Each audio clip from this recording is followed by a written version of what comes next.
الحمد للہ رب العالمین والصلاة والسلام علی رسولہ الکریم وعلی آلہ وصحبہ اجمعین ومن تبعہم بإحسان الی یوم الدین اما بعد۔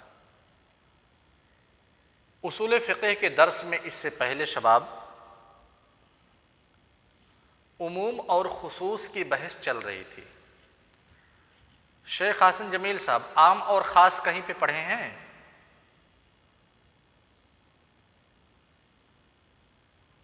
عموم اور خصوص کہیں پہ پڑھے ہیں؟ کچھ سمجھ میں آیا تھا؟ اچھا، تو پھر سے اس کو سنیے گا۔ شیخ مسعود آپ کی سمجھ میں آیا تھا؟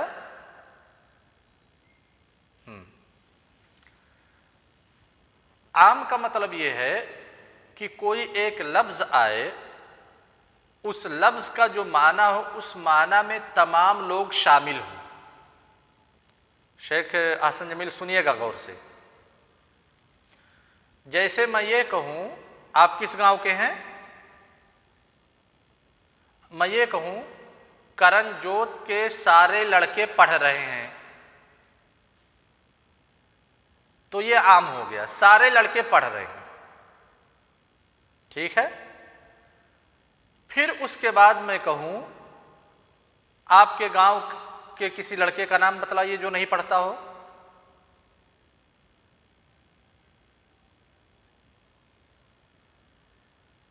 چلیے کسی کا نام محمد ہے مثال کے طور پہ، میں یہ کہوں محمد ممبئی میں کام کر رہا ہے،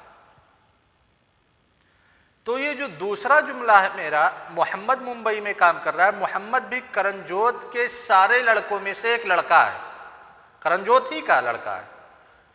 پہلے جملے میں میں نے کہا تھا کہ کرن جوت کے سارے لڑکے پڑھ رہے ہیں، تو اس میں محمد بھی شامل تھا میرے جملے میں، لیکن جب میں نے کہا کہ محمد ممبئی میں کام کر رہا ہے کیونکہ میں نے محمد کو کام کرتے دیکھا ہے، تو ان سارے لڑکوں میں سے محمد کو ہم نے نکال لیا، سمجھ گئے؟ یہی ہے عام، پہلا جملہ ہے عام اور دوسرا جملہ ہے خاص۔ اب آپ بات سمجھ میں آ گئی؟ اس چیز کا سمجھنا شریعت میں کتنا زیادہ ضروری ہے، آپ کے سامنے مثال دے کر کے بتلایا تھا پچھلے 2 درس میں۔ جیسے ایک عورت ہے، اس کا طلاق ہو گیا، تو اس مطلقہ عورت کی عدت کتنی ہے؟ 3 مہینہ۔ آپ کا جواب صحیح ہے۔ اچھا، ایک عورت ہے، اس کی شادی ہوئی، شادی کے فوراً بعد طلاق ہو گیا، ابھی میاں اور بیوی کا ملاپ نہیں ہوا ہے، نکاح کے فوراً بعد طلاق ہو گیا، تو اس عورت کی عدت کتنی ہے؟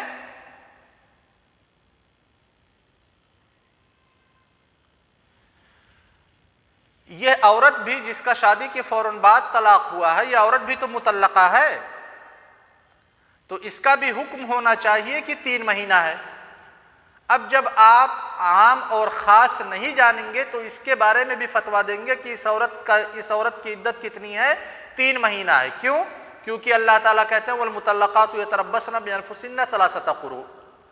لیکن جب آپ کو پتا ہوگا کہ نہیں، ایک دوسری آیت میں بھی اللہ تعالیٰ نے وضاحت کی ہے کہ اگر دخول سے پہلے طلاق ہو گیا ہو تو اس عورت کے اوپر کوئی عدت نہیں ہے، تو گرچہ یہ مطلقہ ہے لیکن 3 مہینے والی عورتوں میں یہ داخل نہیں ہے۔ سمجھ گئے نا؟ اس سے پہلے کے درس میں بتلایا گیا تھا کہ قرآن ہی میں عموم پایا جائے اور قرآن ہی کے ذریعہ سے اس کی تخصیص کی جائے، پھر قرآن میں عموم پایا جائے، سنت سے اس کی تخصیص کی جائے، قرآن میں عموم پایا جائے، اجماع سے اس کی تخصیص کی جائے، قرآن میں عموم پایا جائے، قیاس سے اس کی تخصیص کی جائے۔ یہ 4 قسمیں ہم پڑھ چکے ہیں پچھلے درس میں۔ جو 4 قسمیں سنت سے متعلق ہیں اس کو آج ہم پڑھیں گے، ٹھیک ہے؟ یعنی سنت میں، حدیث میں عموم پایا جائے گا، لیکن اس کی تخصیص یا تو قرآن میں وارد ہوگی، یا تو سنت میں وارد ہوگی، یا تو اجماع میں، یا تو قیاس میں، ٹھیک ہے؟ سب سے پہلی مثال لیتے ہیں کہ سنت میں عموم پایا جا رہا ہے لیکن اس کی تخصیص قرآن میں وارد ہوئی ہے۔ اس کی مثال کیا ہے؟ اللہ کے رسول صلی اللہ علیہ وسلم کا قول، آپ لوگ حدیث پڑھے ہوں گے، بہت مشہور حدیث ہے، امرت ان اقاتل الناس حتی یشہدوا ان لا الہ الا اللہ وان محمدا رسول اللہ۔ یہ حدیث پڑھے ہیں نا؟ اس حدیث میں اللہ کے رسول صلی اللہ علیہ وسلم کہتے ہیں کہ مجھے حکم دیا گیا ہے ان اقاتل الناس، میں تمام لوگوں سے قتال کروں، لڑائی کروں، جہاد کروں۔ الناس کلمہ عموم میں سے، ٹھیک ہے؟ میں تمام لوگوں سے جہاد اس وقت تک کروں، قتال اس وقت تک کروں یہاں تک کہ وہ گواہی دے دے کہ اللہ کے علاوہ کوئی حقیقی معبود نہیں، محمد صلی اللہ علیہ وسلم اللہ کے رسول ہیں۔ یعنی اسلام جب تک نہ لے آئے تب تک میں ان سے قتال کروں، ٹھیک ہے؟ تو ہر ایک انسان سے جہاد اس وقت تک کیا جائے گا جب تک کہ وہ اسلام نہ لے آئے، ٹھیک؟ اچھا، ایک آدمی ہے، ہم جا رہے ہیں جہاد کرنے کے لیے،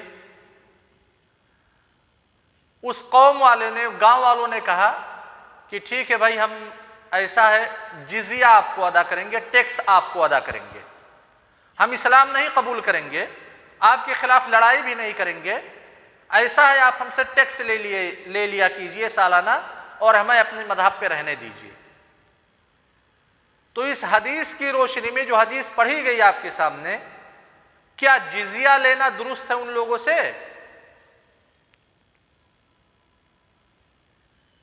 ہاں شیخ مسعود، جو ابھی حدیث پڑھی گئی کہ اس وقت تک جہاد کیجئے جب تک کہ لوگ اسلام میں داخل نہ ہو جائے، لیکن جہاد کرنے کے لیے جب گئے آپ کسی قوم سے، اس قوم نے کہا کہ ایسا ہے ہم اسلام میں داخل تو نہیں ہوں گے، ہم اپنے مذہب پہ باقی رہیں گے، لیکن ہم ٹیکس ادا کریں گے آپ کو۔ تو ٹیکس لینا درست ہے؟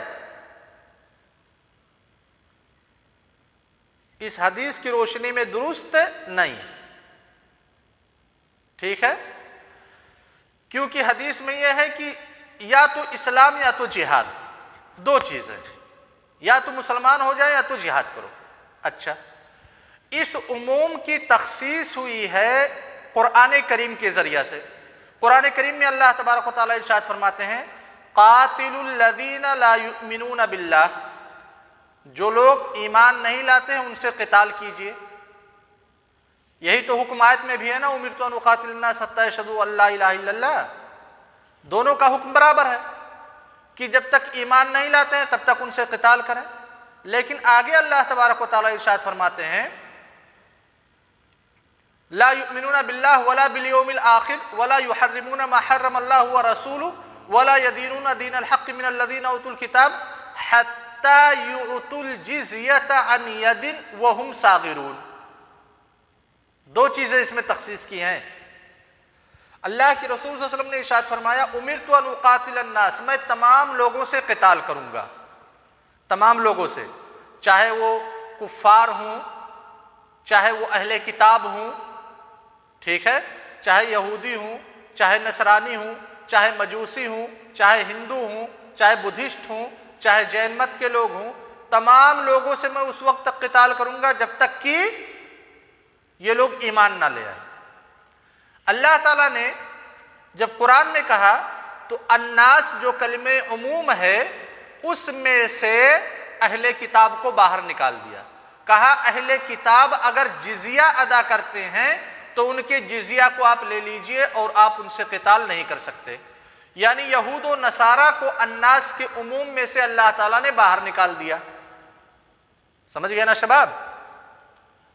کہا من الذین اوتوا الکتاب، شروع میں اللہ تبارک و تعالیٰ نے کہا قاتل الذین لا یؤمنون باللہ، جو اللہ پر ایمان نہیں لاتے ہیں ان سے قتال کیجئے، ٹھیک ہے؟ اس کے بعد کہا اور کچھ چیزوں کی ذکر کرنے کے بعد من الذین اوتوا الکتاب حتی یؤتوا الجزیہ، جو اہل کتاب ہیں اگر وہ جزیہ ادا کرتے ہیں، ٹیکس ادا کرتے ہیں تو آپ ان سے قتال مت کیجئے، ان سے جزیہ قبول کر لیجئے۔ تو الناس جس میں اہل کتاب بھی شامل تھے، ہندو بھی شامل تھے، بدھسٹ بھی شامل تھے، جین مت کے لوگ بھی شامل تھے، ملحدین بھی شامل تھے، جتنے لوگ ہیں سب شامل تھے، ہر مذہب کے ماننے والے۔ لہذا ہر ایک مذہب کے ماننے والے سے جزیہ قبول نہیں کیا جائے گا، اہل کتاب سے جزیہ قبول کیا جائے گا، کیونکہ الناس میں سے اللہ تعالیٰ نے خاص کر دیا، اہل کتاب کو تخصیص کر دی۔ بات سمجھ میں آئی؟ سمجھ گئے شیخ حسن جمیل صاحب؟ اچھا، تو سنت میں عموم تھا، اس کی تخصیص قرآن میں آئی۔ اب دوسری مثال لیتے ہیں کہ سنت میں عموم پایا جائے گا اور اس کی تخصیص بھی سنت کے ذریعہ سے ہی کی جائے گی، جیسے اللہ کے رسول صلی اللہ علیہ وسلم کا قول فیما سقط السماء العشر، کھیتی باڑی کرتے ہیں، زکوٰۃ نکالنے کے بارے میں ہے کہ جو آسمان کی بارش سے سیراب ہوا ہو، آسمان کے پانی سے سینچائی ہوئی ہو، بارش سے سینچائی ہوئی ہو، تو اس میں کتنا پرسنٹ نکالنا ہے؟ 10%، یعنی 100 کلو میں سے 10 کلو، 7.5 کنٹل، 7 کنٹل میں سے 70 کلو، ٹھیک ہے؟ فیما سقط السماء، جو بھی آسمان کی بارش سے سینچا گیا ہے اس میں کتنا ہے؟ عشر، 10%، جو بھی، چاہے اس کی مقدار کم ہو یا اس کی مقدار زیادہ ہو، یہی تو مطلب ہے۔ چاہے 1 کلو پیدا ہوا ہو تب بھی آپ اس میں سے 10% نکال دیجئے، یعنی 100 گرام نکال دیجئے۔ 100 کلو پیدا ہوا ہو تو 10 کلو نکال دیجئے زکوٰۃ کے طور پہ۔ اس حدیث میں عموم ہے کہ نہیں ہے؟ ما فیما میں جو ما ہے یہ عموم کے صیغوں میں سے ایک صیغہ ہے، شیخ مسعود پڑھ چکے ہیں، ہے نا؟ اچھا، دوسری حدیث میں ہے لیس فیما دون 5 اوسق صدقہ، کہ 5 وسق سے کم میں صدقہ نہیں ہے۔ 5 وسق مطلب 7.5 کنٹل، سمجھ گئے نا؟ لہذا پہلی حدیث میں کہا گیا کہ آسمان کی بارش سے جس کی سینچائی ہوئی ہو اس میں 1/10 ہے، 10%۔